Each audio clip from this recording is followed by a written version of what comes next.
పరిశుద్ధాత్మదేవుడు రాసిన ప్రకటన గ్రంథం. ఈ గ్రంథమును చదువువాడును వాటిని విని ఇందులో వ్రాయబడిన సంగతులను గైకును వారును ధన్యులు. ఈ సంగతులను గూర్చి సాక్ష్యమిచ్చువాడు నేను త్వరగా వచ్చుచున్నానని చెప్పుచున్నాడు.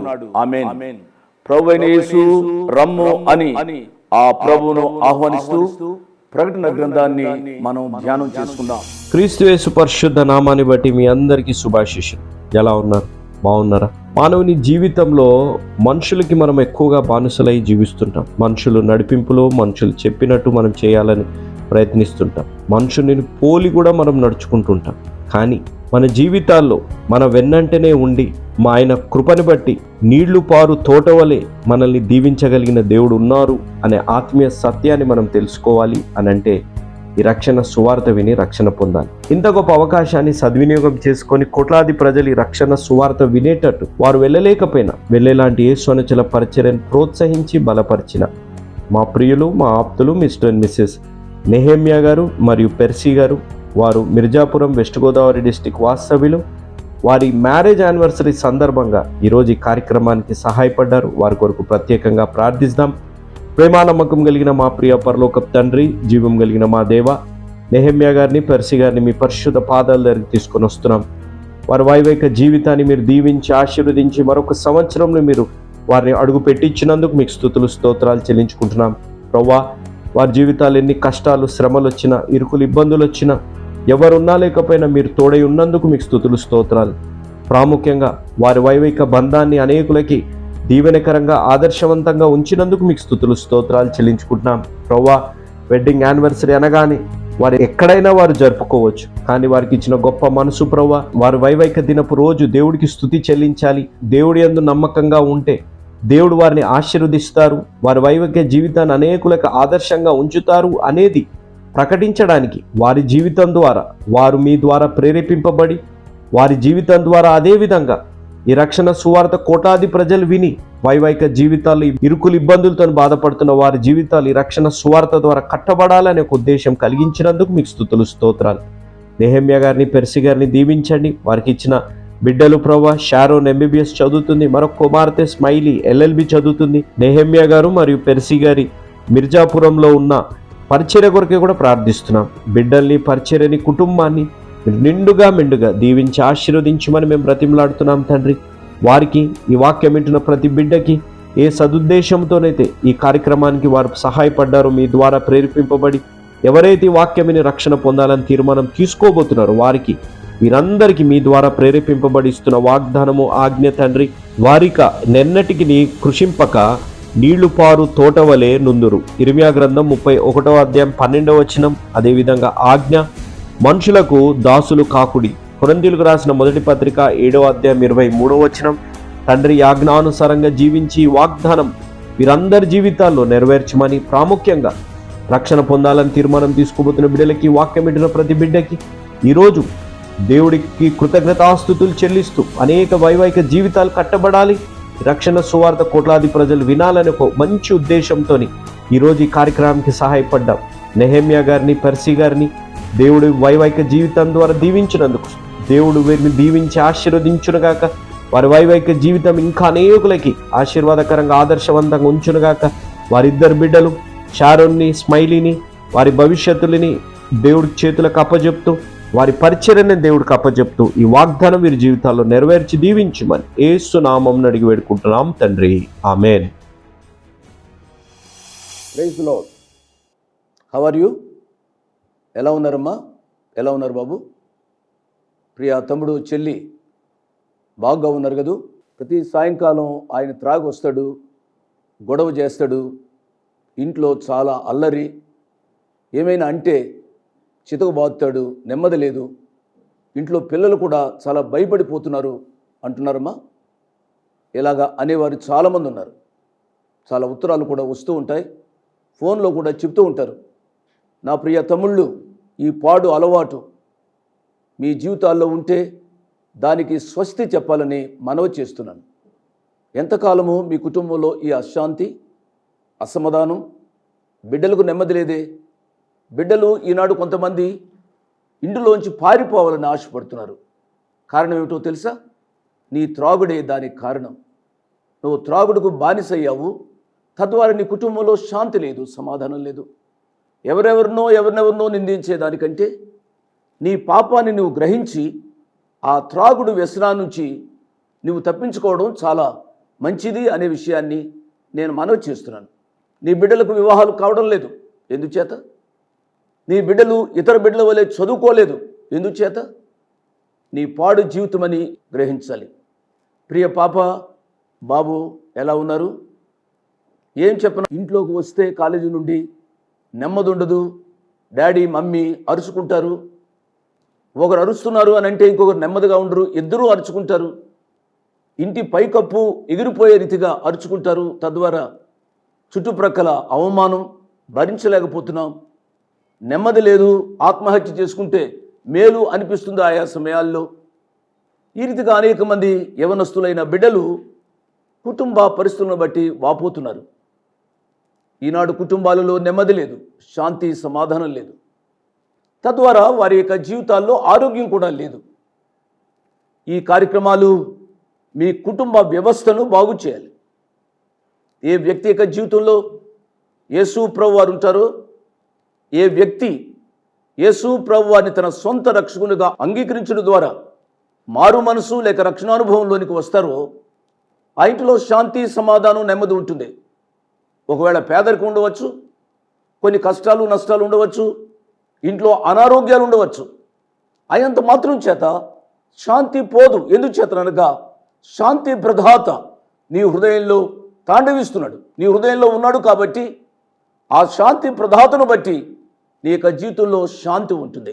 అట్టి శాంతి సమాధానం నీ జీవితంలో కావాలి అనగా యేసు ప్రభు వారిని నీ సొంత రక్షకునిగా అంగీకరించమని మనవి చేస్తున్నాను.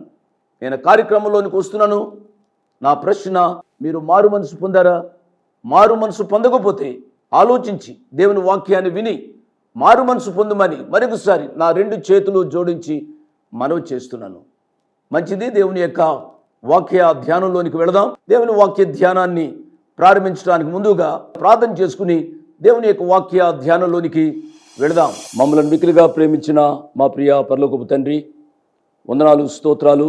నీ కుమారుడు మా రక్షకుడు యేసు ప్రభు వారి యొక్క అతి శ్రేష్టమైన నామంలో మీ కృపాసనాన్ని సమీపించడానికి మీరు మాకు ఇచ్చిన ఆధిక్యత కొరకై వందనాలు, స్తోత్రాలు చెల్లిస్తూ ఉన్నాం. మీరు మాతో మాట్లాడున్న ప్రతి మాట మా హృదయంతరంగాల్లోని తీసుకున్న ద్వారా వాక్య ప్రకారం జీవించే కృప దయచేయండి. ఈ చివరి దినాల్లో నాయన అపవాది, క్రీస్తు విరోధి తనకు సమయం చాలా తక్కువగా ఉందని ఎరిగి అనేక కుటుంబాలను, వ్యక్తులను పాడు చేస్తూ ఉన్నాడు. నాయన పాపానికి దారి తీస్తూ ఉన్నాడు. ప్రభువా, అటు వారిని మీరు క్షమించిన వారై వారు మీ మార్గంలో వచ్చే కృప దయచేయమని అడుగుతున్నాం. ఆయన అనారోగ్యంగా ఉన్న వారిని ప్రత్యేకంగా జ్ఞాపకం చేసుకుంటున్నాం. మీ గాయపడిన హస్తం చేత వారిని ముట్టి స్వస్థపరచండి. ప్రభువా, అనేక మంది యవనస్తుల కొరకై ప్రార్థన చేస్తున్నాం. రక్షింపబడిన యవనస్తులను బట్టి మీకు స్తోత్రాలు. ఇంకా రక్షింపబడకుండా ఉన్న యవనస్తులను ప్రత్యేకముగా జ్ఞాపకం చేసుకుంటున్నాం. ప్రభువా, కృప చూపించండి. అనేక మంది నాయన యవనస్తులు రక్షింపబడటం ఈ దినాల్లో అనేక మందిని చూస్తూ ఉన్నాం. ఇంకా చాలామంది యవనస్తులు రక్షింపబడాలి. ప్రభువా, వారందరూ రక్షింపబడే కృప, ధన్యత అనుగ్రహించమని అడుగుతున్నాను. నాయన వాక్యం వింటున్న ప్రతి బిడ్డను నిండారుగా దీవించమని, వాక్య ప్రకారం జీవించే కృపా తీర్మానాలు వారికి అనుగ్రహించమని యేసు ప్రభు వారి పుణ్యనామమున స్తుతించి ఘనపరిచి వేడుకున్నాము తండ్రి. ఆమేన్. ప్రార్థనలో పాల్గొన్న మీ అందరికీ నా ప్రత్యేక వందనాలు. దేవుడు మిమ్మలను దీవించునుగాక. ప్రకటన గ్రంథం 13వ అధ్యాయాన్ని మనం ప్రారంభించాం. 4 వచనాల వరకు మనం చెప్పుకున్నాం. నేను ఒకసారి జ్ఞాపకం చేస్తాను. 13వ అధ్యాయంలో ఒక క్రూర మృగము సముద్రంలోంచి వచ్చినట్లుగా మనం చెప్పుకున్నాం. ఆ క్రూర మృగము, సముద్రంలోంచి వచ్చిన క్రూర మృగము క్రీస్తు విరోధి అని కూడా మనం చెప్పుకున్నాం. గత పాఠాల్లో సాతాను త్రిత్వాన్ని గూర్చి, ద ట్రినిటీ ఆఫ్ సాటన్, సాతాను త్రిత్వాన్ని గూర్చి మనం చెప్పుకుంటూ వచ్చాం. ఆ సాతాను త్రిత్వం మీకు గుర్తుంది అని అనుకుంటాను. ఏమిటి అనగా, ఇక్కడ మనం చూసినట్లయితే ఘట సర్పము సాతానుడు, యాంటీ గాడ్. క్రూర మృగము యాంటీ క్రైస్ట్, క్రీస్తు విరోధి. తదుపరి మనం చూసినట్లయితే భూమిలోంచి వచ్చిన ఆ మృగము యాంటీ స్పిరిట్, అబద్ధ ప్రవక్త, ఈ సాతానీయ త్రిత్వంలో ఉన్న విశేషాలు మనం ధ్యానం చేస్తూ ఉన్నాం. ఘట సర్పాన్ని గురించి మనం చెప్పుకున్నాం, క్రూర మృగాన్ని గురించి మనం చెప్పుకుంటున్నాం. సముద్రం నుంచి వచ్చిన క్రూర మృగం ఇది క్రీస్తు విరోధి అని చెప్పాను. ఇది క్రూర మృగము అని ఇక్కడ వర్ణించబడింది, కానీ ఇది యాక్చువల్గా మృగం కాదు, మనిషి. మృగం వంటి మనిషి, క్రూర మృగం వంటి మనిషి. అవును, ఈ దినాల్లో కూడా దయాదాక్షిణ్యం లేకుండా ఎంతోమంది జీవిస్తున్నారు. పేదల పట్ల, విధవరాలి పట్ల దయ లేదు, దాక్షిణ్యం లేదు.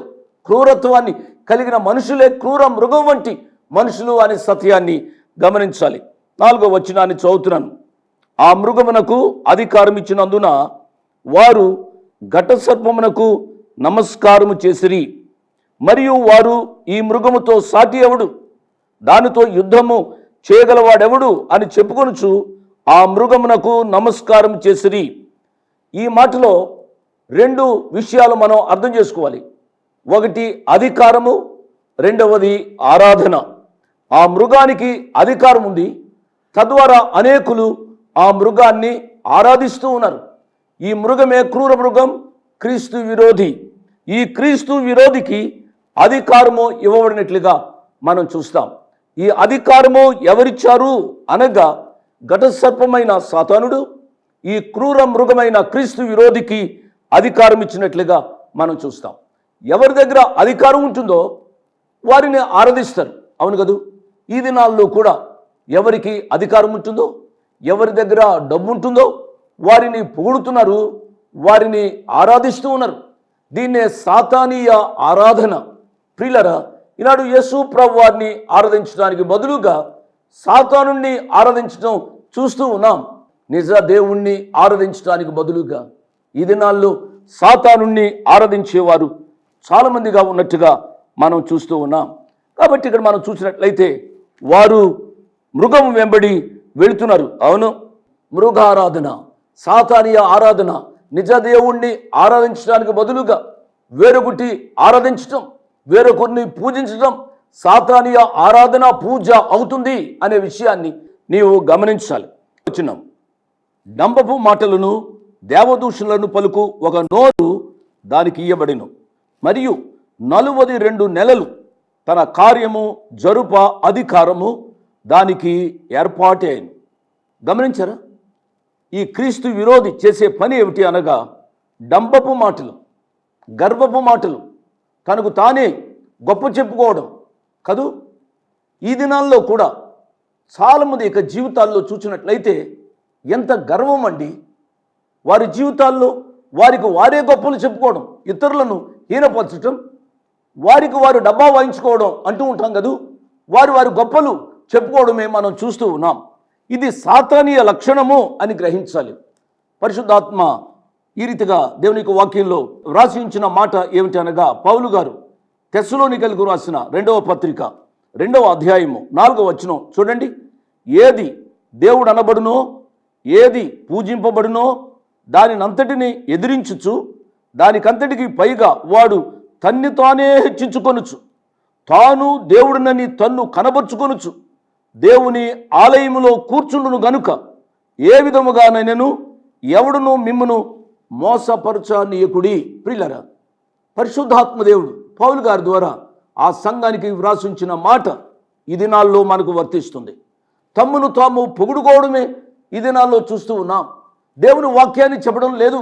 వారికి జీవితాల్లో ఏదైనా జరిగింది అని అంటే ఆ జరిగిన కార్యాన్ని ఆధారం చేసుకుని వారి పబ్బాన్ని వారు గడుపుకుంటూ ఉన్నారు.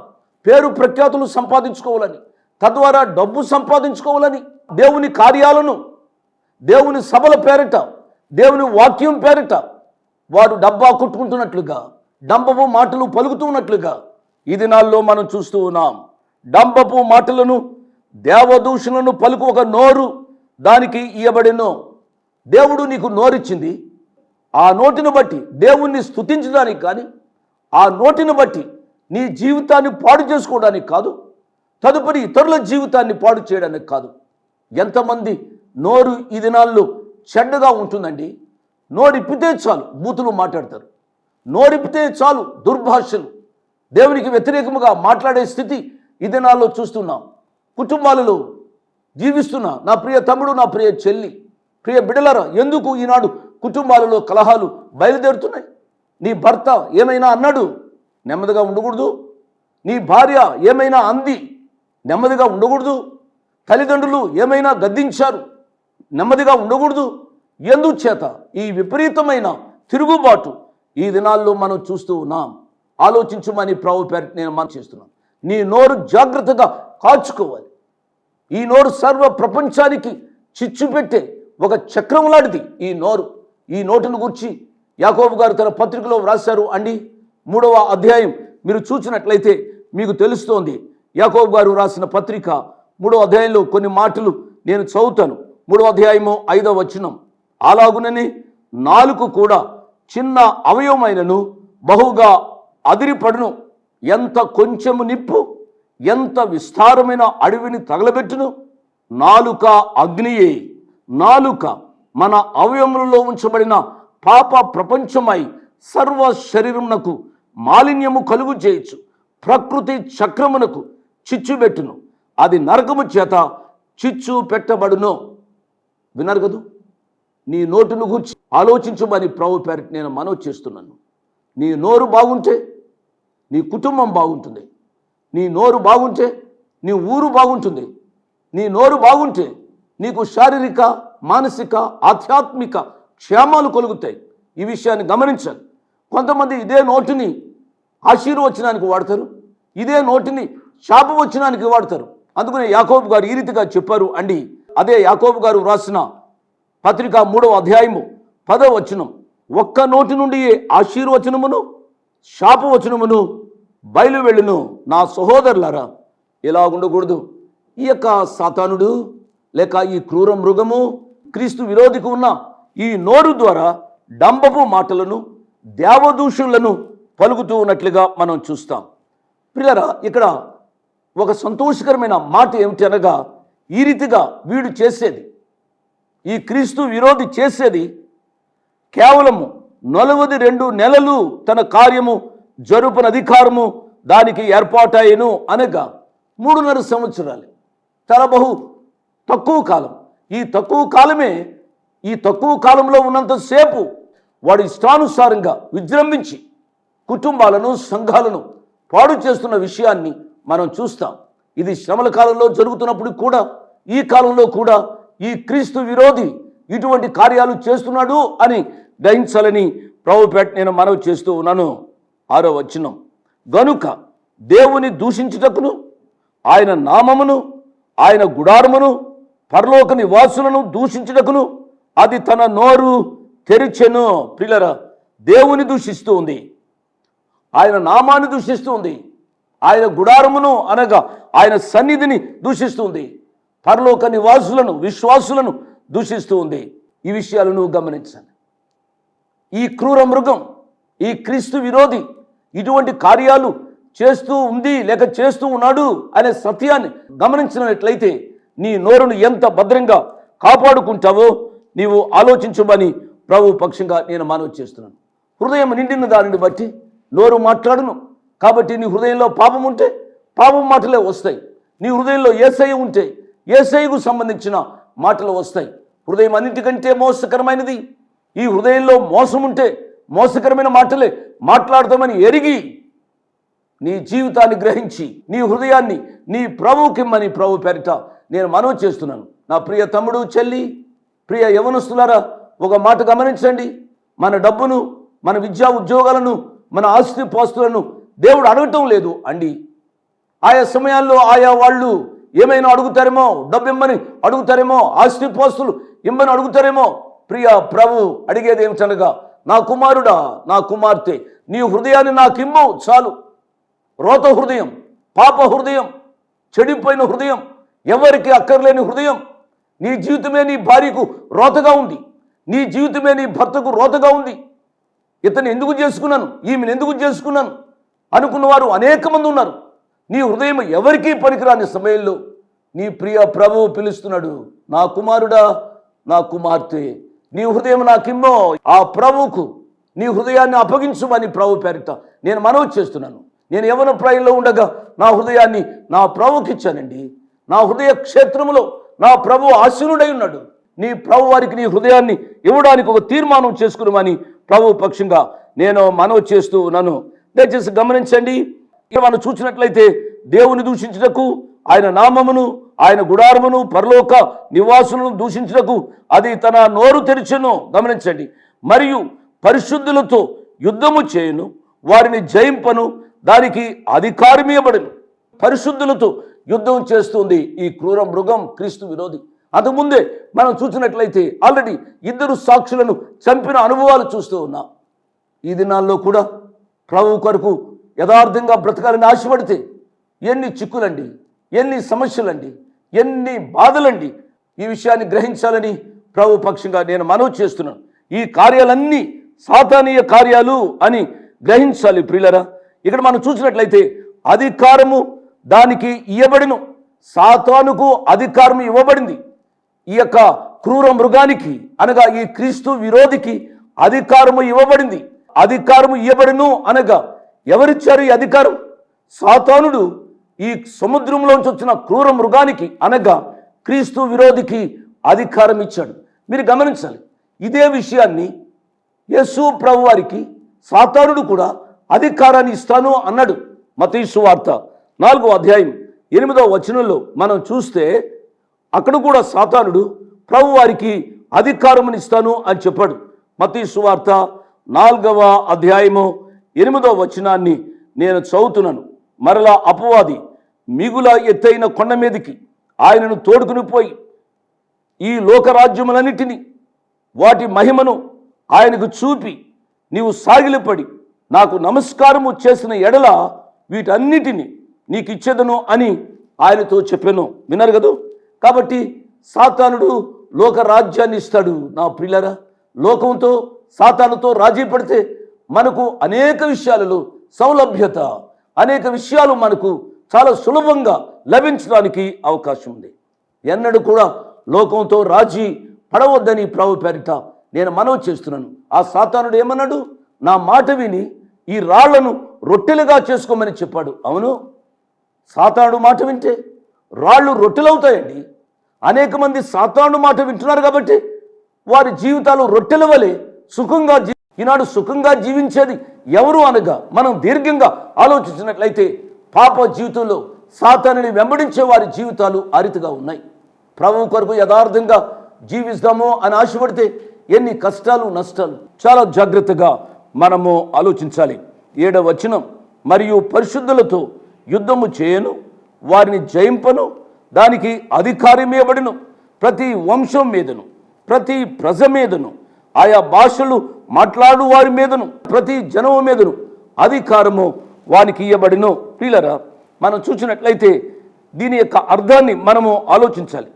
ప్రతి జనము మీద, ప్రతి వ్యక్తి మీద దానికి అధికారము ఇవ్వబడింది. తద్వారా అనేకులను ఆ యొక్క క్రీస్తు విరోధి లోబర్చుకుని వారి యొక్క అనుచరులుగా చేసుకుంటాడు. అవును కదూ. ఈ దినాల్లో కూడా మనం చూసినట్లయితే క్రీస్తు విరోధి అనుచరులే యేసు అనుచరుల కంటే క్రీస్తు విరోధి అనుచరులను మనం చూస్తూ ఉన్నాం. వారు దైవ కార్యక్రమాలు పేరిటే వారు పాప కార్యాలు చేస్తూ ఉన్నట్టుగా చూస్తాం. వారు సభలు ఏర్పాటు చేస్తారు, వారు పాటలు పాడతారు, వారు ప్రసంగాలు చేస్తారు, వారు ఏమేమో చేస్తారు, వారి సంఘాలలో పెద్దలుగా ఉంటారు. కానీ వారి జీవితంలో మార్పు అనేది ఉండదు. సాతానిక అధికారం కింద త్రాగుబోతులుగా జీవించే వారిని చూస్తూ ఉన్నాం, తిరుగుబోతులుగా జీవించే వారిని చూస్తూ ఉన్నాం. సంఘాలలో న్యాయం లేకుండా అక్రమముగా ఆర్జించే వారిని చూస్తూ ఉన్నాం. దేవుని యొక్క సొమ్మును విపరీతమైన రీతిగా ఖర్చు పెట్టి వారి స్వకార్యాలను నెరవేర్చుకునే వారిని అనేక మందిని చూస్తూ ఉన్నాం. ఈ దినాల్లో ప్రియులరా, అట్టివారు సాతాను యొక్క చేతిలో కీలు బొమ్మలు అని గ్రహించాలని ప్రభు పక్షంగా నేను మనవి చేస్తూ ఉన్నాను. నేను ముగింపులోనికి వచ్చాను. జాగ్రత్తగా ఈ మాటలు వినాలి. ఈ యొక్క కార్యక్రమం అయ్యే లోపుగా మన జీవితాలు దేవునికి కేంద్రముగా ఉన్నాయా, లేక సాతానిక అధికారములకు లోబడి మనం జీవిస్తున్నామా ఆలోచించాలి. 8వ వచనం, భూనివాసులందరూ అనగా జగదుత్పత్తి మొదలుకొని వధింపబడి ఉన్న గొర్రె పిల్ల యొక్క జీవ గ్రంథమందు ఎవరి పేరు రాయబడలేదో వారు ఆ మృగమునకు నమస్కారము చేదురు. ఎవడైనా చెవిగలవాడైతే వినుగాక. వాక్యాన్ని వింటున్న ప్రియులరా, ఈ హెచ్చరిక దయచేసి మీరు ఆలోచించండి. ఎవడైనను చెవి గలవాడైతే వినుగాక. ఏమిటి ఆ మాట? నీ కొరకు నా కొరకు గొర్రె పిల్ల జగత్తు ఉత్పత్తి మొదలుకొని వధించబడింది అని గ్రహించాలి. నిత్య మరణం, అగ్ని గంధకములతో మండు గుండం గ్రహించి ఆ ప్రియ ప్రభు యొక్క పాదాల దగ్గరకు రమ్మని ప్రభు పేరిట నేను జ్ఞాపకం చేస్తున్నాను. మీరు అడగవచ్చు ఒక ప్రశ్న, జగదు ఉత్పత్తి మొదలుకొని వధింపబడి ఉన్న గొర్రె పిల్ల అని వ్రాయబడి ఉంది కదూ, అంటే జగత్తు ఉత్పత్తి మొదలుకునే యేసు ప్రభు వారు వధించబడ్డారా? ఎప్పుడో యేసు ప్రభు వారు వధించబడ్డారు కదూ అని మీరు అడగవచ్చు. ప్రియులారా, జగత్తు ఉత్పత్తి మొదలుకునే యేసు ప్రభు వారు వధించబడ్డారు అనే సత్యాన్ని మీరు అంగీకరించాలని ప్రభు పక్షంగా నేను మనవి చేస్తున్నాను. అందుకనే పౌలు గారు ఎఫెసీ సంఘానికి వ్రాస్తూ ఒక మాట వ్రాశారు. ఏమని వ్రాశారు అనేక ఎఫెసీలకు వ్రాసిన పత్రిక 1వ అధ్యాయము 6వ వచనంలో మనం చూసినట్లయితే ఈ రీతిగా వ్రాయబడి ఉంది. ఏమిటి అనగా, యేసు క్రీస్తు ద్వారా తనకు కుమారులుగా స్వీకరించుటకై మనను ముందుగా తన కోసము నిర్ణయించుకొని మనము తన ఎదుట పరిశుద్ధులమును నిర్దోషులమై ఉండవాలని జగత్తు పునాది వేయబడక మునిపే ప్రేమ చేత ఆయన క్రీస్తులు మనను ఏర్పరచుకొనెను. నువ్వు చదువుకున్న తరువాత, నువ్వు ఆస్తిపాస్తులు సంపాదించిన తరువాత, నువ్వు ఉద్యోగం చేసిన తరువాత, నువ్వు ఎంతో గొప్పవాడైన తరువాత నిన్ను ఏర్పరచుకొనలే. నా ప్రియ తమ్ముడు, నా ప్రియ చెల్లెమ్మ, నీ 2 చేతులు జోడించి పాప క్షమాపణ పొందుమని ప్రభు పేరు నేను మనవి చేస్తున్నాను. అట్టి కృప పరిశుద్ధాత్మ దేవుడు వాక్యం విన్న ప్రతి బిడ్డకు అనుగ్రహించునుగాక. ఎందాక నీ పయనం ఈ రంగుల వలయంలో నీవు చిక్కుకున్నావా యవ్వనుడా? ఎందాక నీ పయనం ఈ రంగుల వలయంలో నీవు చిక్కుకున్నావా? నీ గురి ఏదో ఇంకా నీకు తెలియకున్నా. Praise the Lord. మీ ముందుకు రావడానికి ఒక ప్రాముఖ్యమైన కారణం, మేము ఈ టీవీ పరిచర్యని ఎందుకు ప్రారంభించాం, ప్రాముఖ్యంగా తండ్రి అయిన నాన్నగారు, కీర్తిశేషులైన నాన్నగారు జోష్ అన్నగారు ఎందుకు ప్రారంభించారు అనేది వారి మాటల్లోనే విందాం. ఈ కార్యక్రమాన్ని నిర్వహించడానికి నేను ఎంతో ధైర్యం చేశాను అనే విషయాన్ని జ్ఞాపకం చేస్తున్నాను. డబ్బుండి కార్యక్రమాన్ని ప్రారంభించలేదు. నన్ను రక్షించి ఇంతవరకు పిలిచిన ప్రభు ఉన్నారు అని, తదుపరి విశ్వాసులైన మీరు ఉన్నారు అనే ధైర్యంతో ఈ కార్యక్రమాన్ని కొనసాగిస్తున్నాం. విన్నారు కదా, నాన్నగారు ఏ ధైర్యమైతే వారు చేసి టీవీ కార్యక్రమాలని ప్రారంభించారు, మన రక్షకుడైన యేసు ఉన్నారని, విశ్వాసులైన మీరు ఉన్నారనే ధైర్యంతోనే ఈ టీవీ కార్యక్రమాలని మేము కొనసాగిస్తున్నాం గత సంవత్సరాలుగా. ఇక ముందు కూడా మేము కొనసాగించాలి అని అంటే మీలో విశ్వాసులైన మీరు, ప్రేరేపింపబడ్డ వారు మీరు, వచనం వెంబడి వచ్చిన ధ్యానాలు జోషన్న గారివి, పాయింట్ వైజ్ ధ్యానాలు జాన్ స్పర్జన్ గారివి, హీరోస్ ఆఫ్ ది బైబిల్ అనే సిరీస్ ధ్యానాలు భక్త్ సింగ్ నావి కొనసాగేటట్టు మీరు ప్రేరేపింపబడితే, మీరు సహాయం చేసి మీరు నేరుగా నాతోని మాట్లాడవచ్చు. నాతో మాట్లాడి మాకు సహాయం చేయాలనేది నా మనవి. కాబట్టి మీరందరూ ఏ భారమైతే, సేవా భారమైతే నాన్నగారు గత 40 సంవత్సరాలుగా ముందుకు కొనసాగించారు, ఇప్పుడు యవనస్తులమైన మా అన్నగారు జాన్ స్పర్జన్ గారు మాపై ఉంది. కాబట్టి మీరు కూడా ఏ విధంగా నాన్నగారిని అయితే ప్రోత్సహించారు, నాన్నగారిని ఆదరించారు, మమ్మల్ని కూడా ఆ విధంగానే ప్రోత్సహించి ఆదరిస్తారని నమ్ముచు సెలవు తీసుకుంటున్నాను. దేవుడు మిమ్మల్ని దీవించి ఆశీర్వదించునుగాక. ఆమేన్.